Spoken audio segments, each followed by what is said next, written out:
What's up, everybody? I'm Stenosis, and today we're going to talk about the history behind the epic way of dying.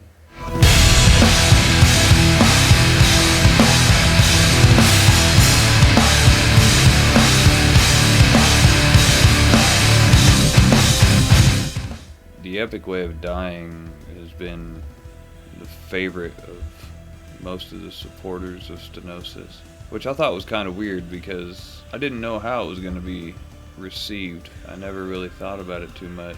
I wrote it years ago, actually, and the epic way, the portion of the title for both the epic way of living and the epic way of dying, they're intended to be sarcastic and a sinister reference. It's a way of making fun of the darkness in our lives, laughing at it, coming to peace with how dark things can truly be, which takes the power away from fear and away from pain. Whenever you level yourself with those two aspects, then things become a lot more simplified. I wrote it probably 6 years ago and actually struggled with it for a long time, and then I approached it one day and I was actually quite angry. Rather than approaching it in a methodical and traditional sense, I just sat down and I remember just being pissed at the conditions which I was in at the time, and I knew I wanted something that felt like a wall, something that felt like an absolute roar. If you could channel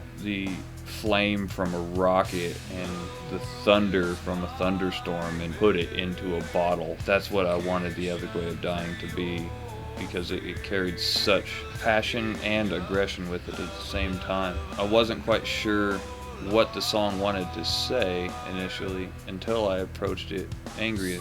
It all came together, and it's one of the few songs on the album which most of the lyrics were recorded as they were wrote at the same time, where the words weren't coming to me initially, and I just got pissed off and finally grabbed the microphone and just unleashed into it, and then what came out was the epic way of dying, or the chorus at least. And the line, licking up the blood of a new life, it means allowing yourself to fall and to crumble and bleed, and then absorbing all of that pain and starting over.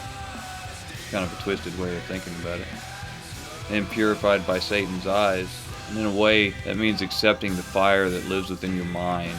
We all have it. We all have this sense of darkness that just sits in the back of our minds and sits in our thoughts, and we can't show it, obviously, because it's not socially acceptable, or people frown upon it, or people call you crazy or stupid or what have you, but it's there. Even the people who are judging have it. Whenever you accept that fire, you understand you're just a pin doll, so you may as well be a twisted pin doll, because you're gonna burn anyway.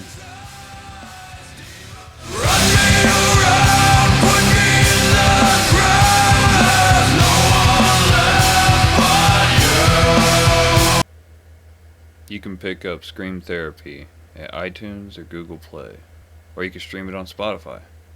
If you want to pick up some Stenosis swag merchandise, go to stenosismusic.net. Goodbye.